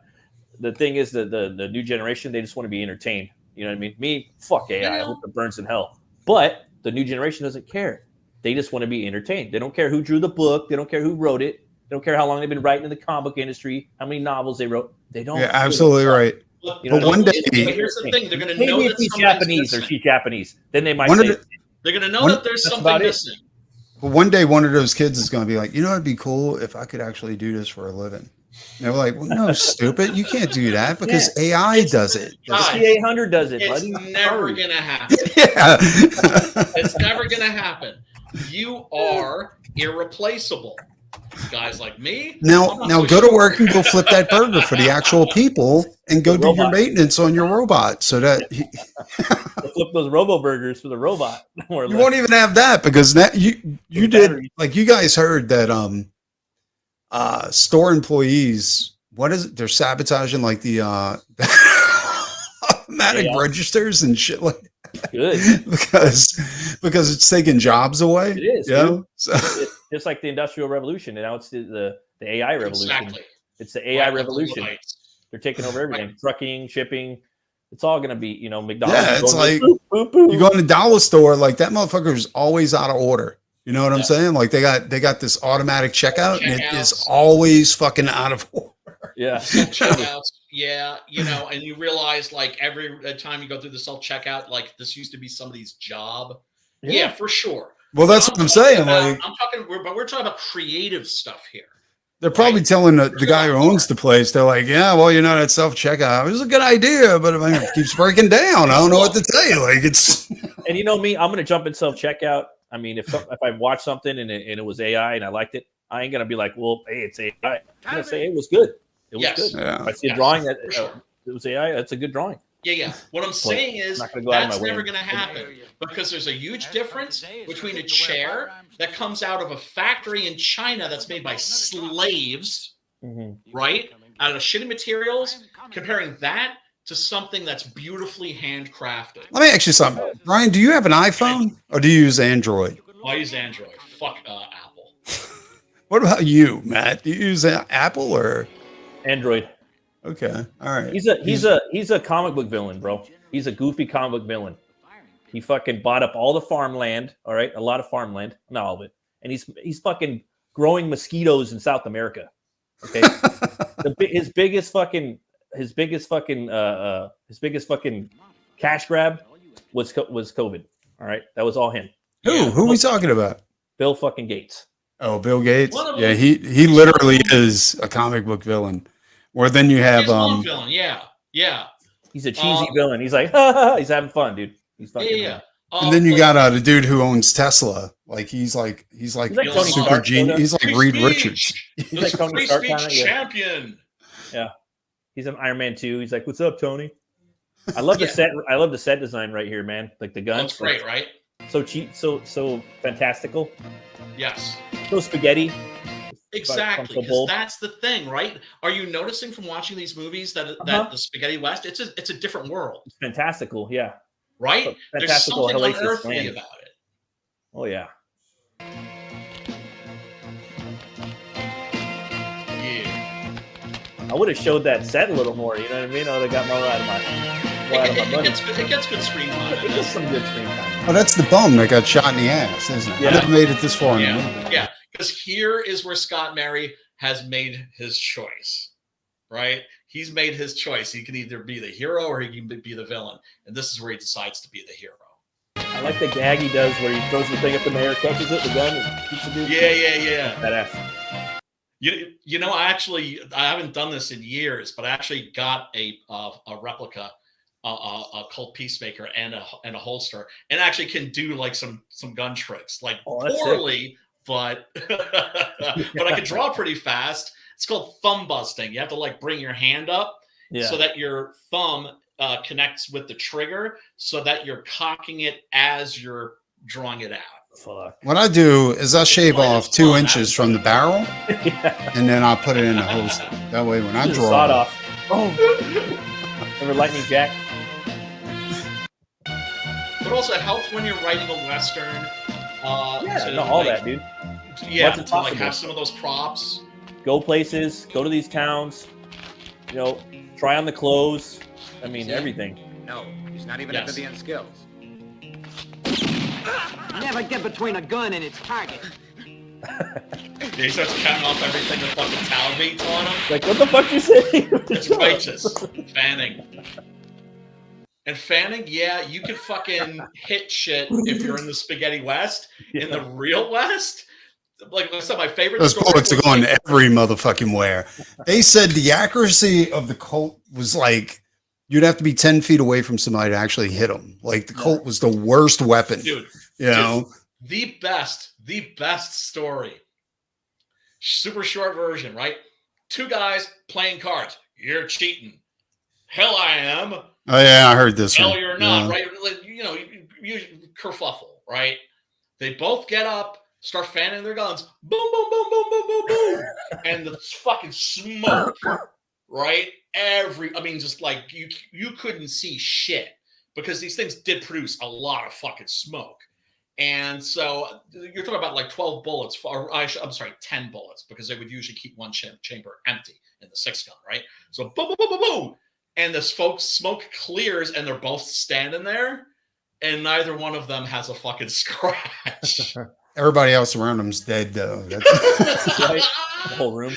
They probably knew to hit the fucking floor. And then after that, they're like, oh, okay. Like, you know, I guess they realized, like, yeah, the right bullet at the right time. Hey guys, I'm gonna boogie right now. Thanks for having me on, Brian. This movie was awesome. Hard recommend. 2 horns up. Yeah. Really quick. Great movie. Your Day of Anger, and tell us where you're going, bro. Oh, I'm going over my channel, Metal Movies and Brewskis. We're going to be having on Russ Leach. He's going to be talking about the Shadow Kingdom, which is arguably Robert E. Howard's first book and the first Sword and Sorcery book. If you guys want to, check me out there, or you guys could check me out on Twitter at Roomcutter Comic. And if you guys want to pick up my Gothic Fantasy Western Butch Cleaver, that's it right there. It's on Fund My Comic. That's my store. Yeah. And thanks guys for having me on. It was a blast. This movie was awesome. I really, really liked it. I'm glad you got a kick out of it, man. I'm ahead of it too. I gotta go take care of some business. Shoot me the link. We're gonna wrap up here. We're gonna raid your fucking channel, and Pops, of course, he's gotta show his videos. But peace out, Matt, and you're peacing out too, Preston. Yeah, I'm out of here. Traitor. I don't know. Fucking suck. That's all good. But much love to you. Thanks for hanging out here, and I'll hopefully see you over on Matt's channel. For Sheezel. You guys take it easy. Peace. So, Pops, what did you think of Day of Anger? I loved it. Like I said, I giggled. I thought it was funny. I thought, especially the rules. Lesson number 1, lesson number 2. It was like, oh man, this is like old school Yoda right now. He's giving the boy the business, right? But then at the end of the day, dude memorized every bit of it, put every bit of it to use, Yes. Put it into practice. I was like, yeah, that's a good student. Make your teacher proud. Hey, man, in the Kung Fu movies, there's often the scene where, like, the teacher's just like telling a student, you're holding back, don't hold back. Like, you're afraid of beating me. I know you don't want to beat me, but understand this. And this is, of course, totally different philosophy. If you beat me, your teacher, then I'm the shit. Mm-hmm. Because I can say to all the other teachers, yeah, see my student over there? He's even better than I am. Yep. Suck it. But yeah, I enjoyed it. But like I said, man, you doing this show on the network kind of woke up an old love for mine that got buried somewhere down. Oh, man. Thank you so much for saying that. That's awesome. Well, I went right back to watching all the old Trinity movies and everything. I was like, I'm hitting you up. Where can I find this one? I need to watch this one. Like, because all that shit, I loved that shit when I was a teenager, man. That was the legit shit right there. Yes. And there's something about these movies, and I'm not the only one that's noticed it. There's something about these movies that's just good for the heart. That just, that are just nourishing on a spiritual level, I think. I like how teacher begs him not to kill him after he's wounded, though. It's like, come on, man. You taught him the rules. The rules. Yep, they were your exactly, man. Exactly. Don't be a pussy. You fucked up there. You definitely fucked up there. And Lee Van Cleef, man, always great as a fucking hero, always great as a fucking villain. He's just always fucking great. And this one, you really have to pick a side with him. He goes either way. Like I said, the town wronged him. He had every right to go back there and get something back from them. Oh, for sure. But he crosses a line. Now, whether or not he was a villain for influencing Shitboy to do his dirty work for him, there's argument toward that. You know what I mean? Yeah. But that's the whole point. But he paid for it. The ambiguous areas. That's what if that was get into. If that was his villainy, he paid for it. Right. Shitboy got his ass. Yup. No, he did. He did. Talby saw fucking potential in the boy. It's just that he was going to use it to empower himself. These videos that you wanted to show. Shall we peace out and show those, or show those and peace out? What do you want to do, bro? Well, I wanted to show and talk about it just for a minute because go. It is an active campaign. I'm going to drop this banner right here. That's all good.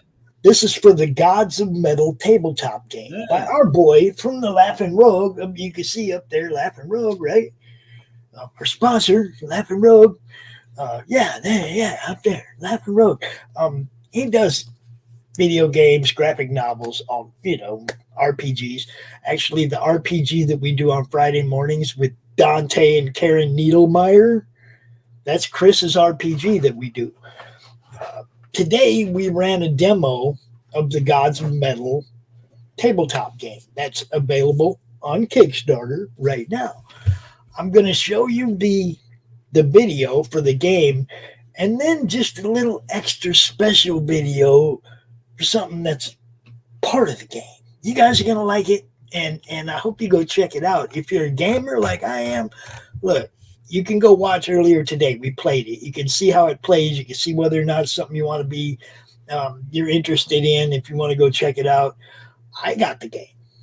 I own it. It's good stuff. It looks badass, man. From what I've seen, it looks badass. Yeah, it's cool as hell. So check out this video. We'll be right back.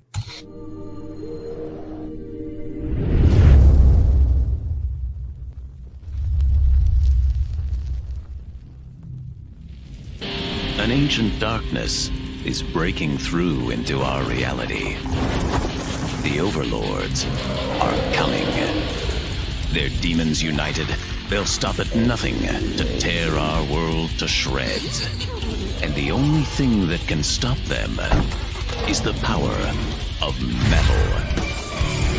You have been chosen by the gods of metal to lead this crusade of finger-shredding fury. You must write the sick riffs, craft the awesome lyrics, find unholy rhythms, and set the heads banging. Show the overlords that their darkness is nothing compared to yours. Gods of Metal is a co-op deck-building game for 1 to 4 players. You and your bandmates must work to create the most powerful band in human history. Find mystical instruments of legend, outlandish costumes to improve your powers, and recruit mascots to help you battle the overlords. Find the power of pure decibels and use them to destroy your enemies by crafting songs that will literally blow their minds. Form a band. Save the world. Gods of Metal. Now on Kickstarter.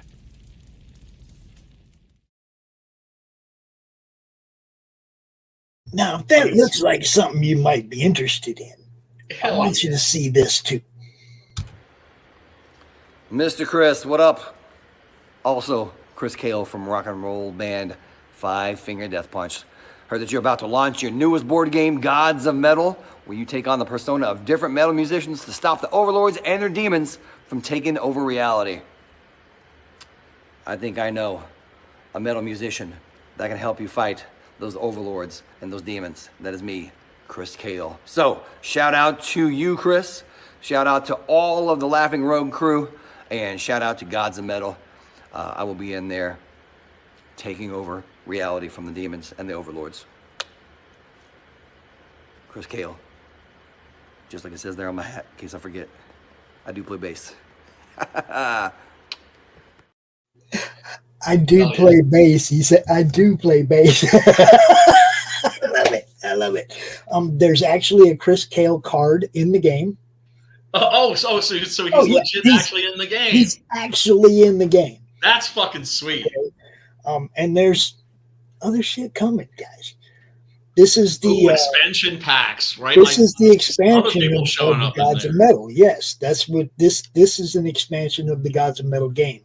I already had the game, so I only had to get the expansion. But you can get both. Now, this is a card game, right? This is like Magic the Gathering or something like that? It's sort of like that. The guy who did the art actually did art for Magic the Gathering. So no expense overlooked here. This is a quality game. What Chris does at Laughing Rogue, look, Gone Hunting is great. We played that. Fanta played that with us. She had a blast. That looks great. Okay. All these games can be set up and played in an online format. Like one person sets it up on the table and everybody else can be here in StreamYard playing the game. We've done it with everything he's made. That's pretty cool. His Slaughterville game is ridiculous, dude. It's so I don't know how you it's like it's not complicated to play, but it's got everything. It's got all of the settings of all the major horror movies, right? You got the asylum, you got the camp, you got the hospital, you got the library, you got all the haunted places where all the bad shit has happened on the movies. Right. You know, and it's all, obviously you can't use the actual names of the characters unless you pay the rights. Right. They can't use those names. Right. They can't use those names. That doesn't mean that you can.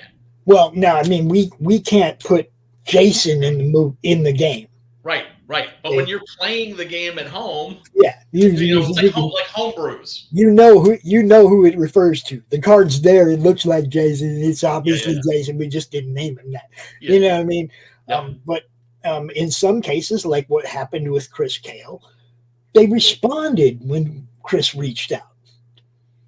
You see what I'm saying? All that can happen is they ignore you or they say no. That's but sometimes you get that dude that goes, "Oh hell yeah, exactly. I want to be part of that," and then you get a nothing to be lost by asking. Yes, I mean if you don't ask, the answer is always going to be no. Exactly. So this is one of those cases where dude went, "Yeah, hell yeah, I want to be involved in that," and reaching out to the rest of the band and anybody else, this is what it's about, guys. Networking, promotion, helping each other out to get seen and doing the thing, man. That's, you know. Man. Something else I want to show you real quick, Brian, because I got a package today. Oh, shit. Got a package. What you get? What you get, Pops? I got pizza. It's a package. Oh, yeah. I love getting shit in the mail. We got some stuff to auction off towards the Roku from our buddy Bill. Our buddy Bill Moss. You know our buddy Bill Moss. Yep. Right? Yep. Well, if you can remember when we did the Roku campaign, he had offered to, we had threw this up there, right? Okay. Well, the campaign obviously didn't fund, so people didn't get the stuff that he had thrown. Right. But it didn't go nowhere. It didn't just go up in smoke. So we're still so he sent me this stuff today, and I was like, wow, that's way more than what I thought we were getting from Mr. Moss. Oh man, that's big-hearted of him. There's a couple of signed Christmas cards.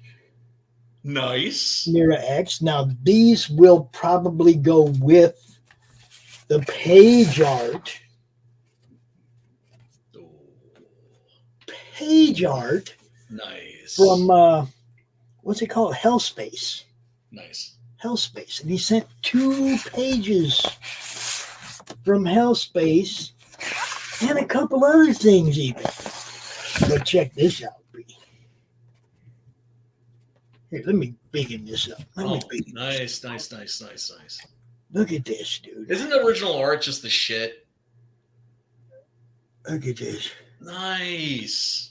Oh, yeah. Man, he's so fucking talented. I know, dude. And then... shit, I wish I could draw. Dude. I could draw like that. God damn. Look at that. Oh, sweet. Oh, Preston would fucking love that one. Look at that. And that's then... great.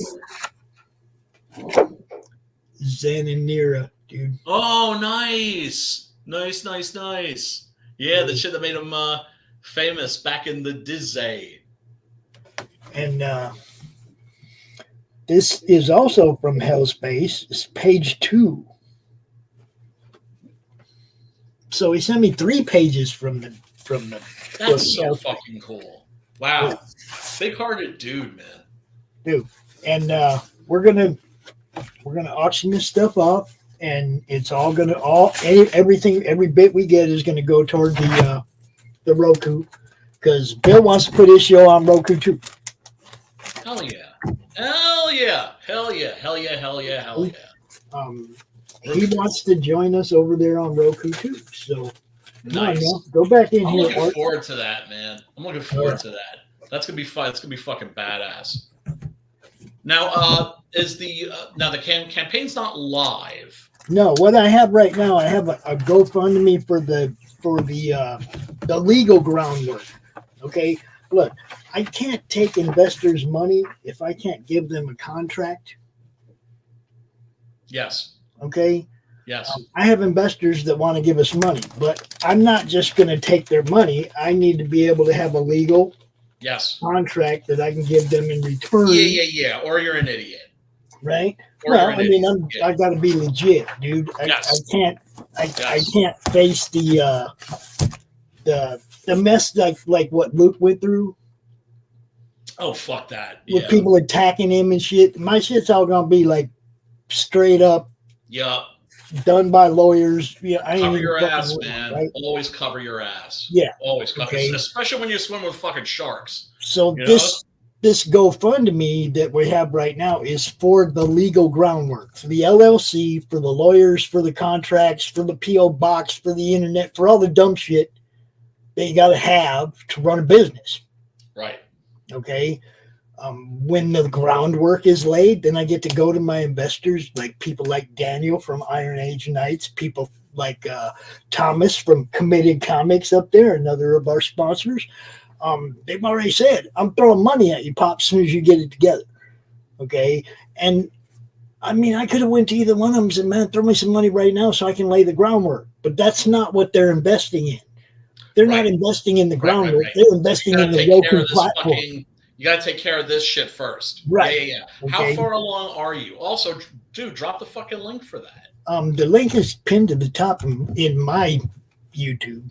Let me grab it and just drop it again. How far along are you? Oh, we don't have a whole lot on the GoFundMe. Okay. Like, we don't have a whole lot on it, and that's why I'm like, okay, I'm not going to let that be a holdup. Right. Yeah. So I got some art, and Bill had already offered to send me some art for the campaign in the first place, and true to his word, he sent me some art to get this thing rolling. Right. I have some art of my own, some other stuff I'm going to pull out. We're going to do some kind of a big art auction. If I can't kick in any dough, because I've been spending way too fucking much money in the past couple months, but if I don't throw in some dough, although I'd like to, at the very least, I would like to throw in some original art, because I've got like some 6-gun gorilla pages. See, that's what I'm saying. We're going to have an auction, and anybody who wants to help out by jumping into the auction and saying, "Hey, I'll throw this in there. Let's do it. We'll do it." Yeah. You know what I mean? It's like that. Yeah. I'm not making anybody commit to anything. No. It's just like I'd like to pitch in. I'd like to pitch in a little, in some fucking way. That's all. And because that's the thing is, everybody just pitches in just a little. That'll fucking get you across the finish line. If we could get everybody to throw, if we could get everybody in the madness to throw $1 at us. Yes. $1. If we could get everybody in the madness to throw $1 at us. Yeah. I'd be rolling. We'd have the investor money, and Roku'd be up. Yep. Yeah. Am I asking make it easy, for everybody? Make it easy for people. Make it easy for folks, and let them know. And the thing is, when do you just roughly when do you think you're going to do this auction? Well, I just got the art obviously today, so it wasn't something I could do till I had in hand. I said something in the Madness Reloaded group earlier about it. I think Doc will probably MC this. Okay.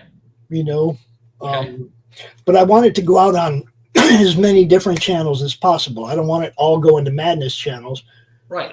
I want it going to Doc's channel, your channel, Critical Blast. I want it going all over the place, right? RJ's been fucking killing it, man. I'm so fucking happy for RJ. I'm so fucking happy for him. Thank God. My dude, man. Look.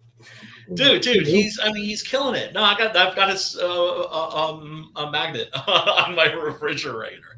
It's just, RJ's such a sweetheart, and he's been through some serious fucking shit, and now he's killing it and doing something that's also great for the fucking community too. Yeah, look, since the day I thought when I kind of thought when I met RJ that he already had stuff rolling, but he reminded me when I met RJ, he had not fulfilled a single campaign yet. Yeah, it was an idea. Yes, I remember. It was an idea. It was an idea, and I was like, dude, you got it. I'm behind you 100%. I'm going to support you and promote you forever. Just do it. Just keep doing it. Yeah, he's killing it. He's killing it. It's a joy to see. It's an actual joy to see. It was funny because you remember in that little room, he would be like surrounded by boxes and shit, right?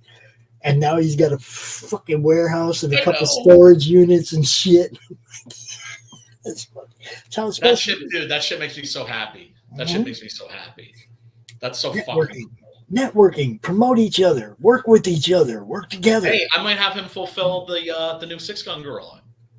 I would. It's a no-brainer, man. It really is, man. It really fucking is. And then the one thing I know for sure, nobody's gonna get a fucking empty fucking mailer, an empty fucking Gemini mailer. By leaving fucking RJ's hands. I freaked out, man. That shit. I picked it up and I could see the book. And see what had happened is I have no idea how that happened. Didn't have it wrapped around the book. The book was sitting on top of the insert. You see what I'm I saying? must have been baked or something like that. Serious, like really? So I get the knife and I go I've like, got ADD. I'm not, I'm my mind is always off, like in some fucking comic book fairy tale land. it was hilarious. Dude. I get the knife and I go, oh shit, the book's right there. And there it was in my hand. Yeah, see, exactly. That's the other thing is I know that if I go with RJ, that's not going to happen. It's all going to be good. It's all going to be good. It's all going to be good. Yeah, man. Yeah, man. That's the thing, man. Onward and upward. And, rising tide lifts all fucking boats. Well, you know what? I mean, look, obviously there's people who don't like me. Whatever. It's going to happen. It's going to happen. Yeah, I mean, that hasn't never stopped me from wanting to promote people and help them sell books. And if you can't see past the bullshit to the core of what I do, dude, I can't help you. Yeah. I can only help you if you let me help you. You know what I mean? I discovered like what that feels like when Comic Mark got funded on my channel, right? And that was just a little thing, and he was going to make it anyway. I really believe that he was going to make it anyway. But when he got funded on my stream, I was just like, I got like a fucking dopamine fucking hit, or it's like that was fun. I just helped somebody get their fucking book funded. That's fucking awesome. I get it. The funniest thing the first book that I campaigned for, Mojo Risen, 4 years ago, right? Yeah. Yeah. That book funded at $3,500 in 45 minutes. It was the first book I had ever campaigned for. I was actually in the book. I was a character in the book, so I worked really hard at it. Telling people about it, right? Yeah. I felt really good about that. I'm like, okay, this is what I'm supposed to be doing, helping people sell comic books. Right. It's what I'm supposed. And then COVID hit. That was before COVID. Then COVID hit and shut everything down. And I was like, okay, I really am supposed to be doing this because nobody else was. Right. Nobody else was doing anything like CromCon. Yeah. Nobody was doing anything to help everybody that summer. I mean, dude, I busted it out. Every month we're going to do a big show. Every month, and we did it for what? 4 fucking years, bro. It's like fucking, Yeah, no, and I've seen all the campaigns that have gotten funded on your channel, and it's fun. Look, I like helping people sell books. That's all. If you want my help selling your book, I'll help you sell your book. That's all I try to do. I don't tell people I need a percentage on the back end. None of that dumb shit. Right. I mean, because then you're doing it like sort of for nefarious purposes. That's the thing, It's like way back in the beginning, I had somebody call me a bottom feeder that was just trying to get free books. And that was look, not everybody's going to click with your personality. Not everybody's going to be a fan. There are a lot of haters out there. There are a lot of people, bitter motherfuckers that have miserable lives that want other people to have miserable lives. Yeah. All you can do is soldier on and do the best that you can, be the best person that you can be. B, I have evolved as far as the social media goes. Yes. Yeah, for sure. Yeah. I learned to leave people behind rather than continue to engage after shit disintegrated, right? Right. I just leave them behind. Right. I don't go looking for them. I don't go look and see what they're doing and drop snide comments out there wherever they're at. Right. I know. I leave them behind. I just leave people behind if we don't click. Yeah. No, I know. I know. And you know what? You've gotten better at not making yourself a target because you can have a short fuse, right? Well, Nobody's fucking perfect. Nobody's fucking perfect, and I get it, right? I always say that you're a cross between Tommy Chong and C-3PO. You know what I'm saying? Like, you get fucking wound up and dramatic about shit, but that's okay. You know what I'm saying? Well, that's just it. There's things I'm passionate about, just like there's things you're passionate about. We're all fucked up in different ways. Right? We're all fucked up in different ways. There's things you're passionate about, though. Okay, for me, one of the things I'm really passionate about is innocent until proven guilty. Yes. Having been in prison twice, gone through the court system on multiple occasions, innocent until proven guilty means a lot to me. Yes. When I see somebody being crucified, we should mean a lot to everybody. Right? When I see somebody being crucified with no proof, with no evidence, with scanty evidence, with it's like I'm the guy sitting back waiting for the actual judgment. Okay. Right.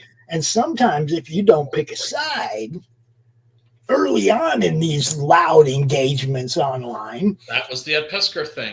That's why I'm thinking the Indie Bowl thing, okay? Yeah. I'm thinking the Indie Bowl thing way back then because I wouldn't condemn Varian until I had proof. I know, she was ugly. You know? Everybody else was like piling on, and I'm like, hey, until I see proof, until I see proof, I'm not going to be part of the mob. Right. Okay, now, at the end of the day, it looked pretty bad. I ain't had nothing to do with them people since. But a whole bunch of people hated me for not piling on. I know. They demand, and that's the thing is, like I was saying on Preston's stream the other day, shit's driven by fear. Yeah. Right? And because people are just like, I better chime in on this and take a side quick, or then they're going to be like, well, fuck you. Yeah. Yeah. And then you look at this thing that happened with Ed. I know. Terrible. Okay. Now, again, because I learned that lesson a long time ago. Yeah. It's innocent until proven guilty. Yes. I didn't have an opinion. I didn't, until I see something like Vic King and a conviction. That's different. Okay. That's totally fucking different. Totally different. Okay. Totally fucking like way. How come they didn't go? How come they didn't chase that guy down? I know, right? Right? Like that's a guy who legit belongs in prison. Yeah. Yeah, I mean, he got convicted of his shit. Yes, why is this guy like out on the fucking streets? Mm-hmm. Yes. As opposed to like somebody was saying something about somebody else, or I mean, it's just crazy. It was harsh. I've seen people bragging, and I'm not going to say names, but I've seen people bragging about driving Ed away from his show and making him shut his show down. Oh yeah, they're gonna take a victory lap, know, because that's another scalp for them. That's another severed head. Yeah, bragging about it. Okay, yeah. I'm like, and then you see them this week, and they act like they give a shit. And like, oh no, you're disingenuous ass to go suck a big old bag of dicks because they can. Yeah, I know who you are now. Yep. Know? Absolutely. And that's why people need to have longer memories. Yeah. Have a longer memory, man. People just, and I'm not encouraging people to have grudges, but don't fucking forget people's fucking records. And there's no prop you can hide your actions behind, people. No prop that you can hide your actions behind. Your actions show who you are. Period. I don't care what your justification for your actions are. Your actions show who you are. Yep. That's the absolute truth. And like I was saying on Preston stream yesterday, I hope like some people are gonna have like a come to Jesus moment where they're gonna be like, oh fuck, right? Yeah. And maybe some people will. I hope so. And you hope so, right? But I think certainly the main perpetrators, they ain't fucking apologizing for shit. Oh no, that's because the drama farm is their bread and butter. Exactly. Exactly. And then some people, and then people fucking trying to connect other shit, completely unrelated shit to their shit to fucking monetize that shit, man. And I'm really glad, B, that I decided a long time ago not to be the drama network. I'm really glad none of the shows in our network are drama focused on all that shit. Go on any of these fucking drama streams, or even some of the chill ones, and be like, drama has nothing to do with making and selling fucking comics. Exactly. And you'll get all these motherfuckers. No, drama good. Drama drives sales. I'm like, no, it drives super chats. And it drives people like me away from your show. If I tune into a show and they're EFAPing somebody else's show, you know what I do? I go watch the actual show. Yes. Why do I care what somebody else's opinion is of what dude said? I want to go see what dude. Thanks for letting me know about this video. That's it. You could have put that link in the chat and say, go check out that video. Instead of having them fucking stop it and fucking insert their own bullshit. Yeah, that's what I'm talking about. E-fapping is something I do not fucking understand. It's a whole fucking waste of time. I can't do it. Can't do it. Like I said, we got a ton of shows on our network, and not one of them does that shit. And I'm proud of everybody in our network for just being real and doing comics and games and fun shit. You know, look, movies, fun shit, right? Yes, absolutely. Let's have fun. Let's make comics. Let's sell comics. And if you're not down with the madness, I got 2 words for you: like button.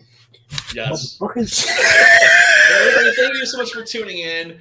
Smack the subscribe button, smack the like. Chris, my brother, I'm sorry I didn't give you a single shout out the entire night. I hope you're doing well, my friend. Much love to you. And Pops, do you want to take us out? And then I'm going to bop over to I'll go ahead and play a couple ads. We got a couple new sponsors, B. As you can see up there, we got Unpopular Comics all the way over on the end. They have a book called Punk Droid. I'm going to play that one real quick.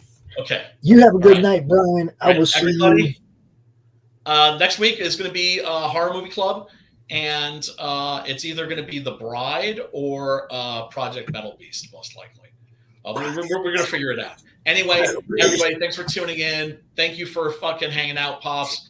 And until next week, people, peace, love, and metal. The future. The final frontier.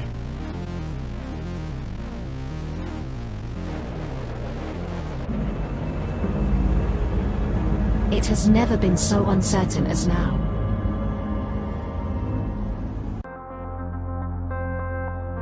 AI, VR, haptic wear, nanotechnology, mass destruction with a remote click.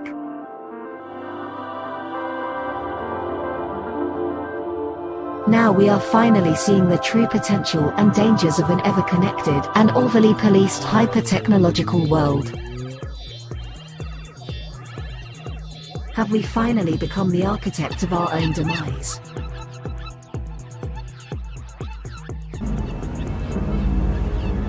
Is there still hope?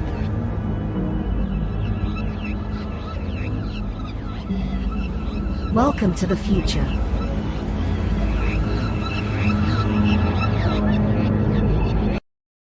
Welcome to Punk Droid.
Glamorized and embraced by Hollywood, feared in the underworld, Benjamin Bugsy Siegel was one of the most powerful men in America.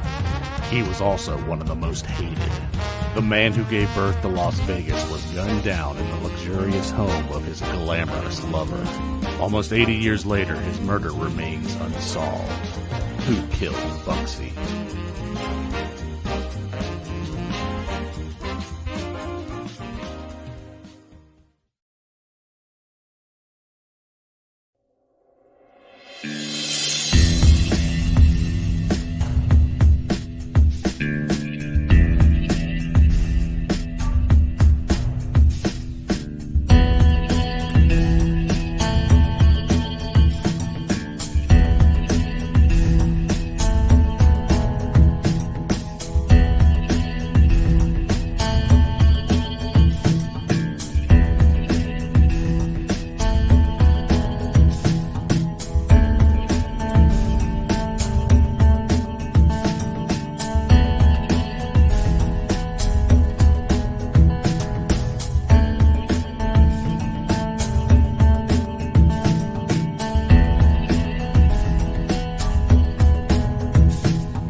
Flip City Magazine is just really pulling out all the stops, man. Your guys' production value of this magazine has gone insane.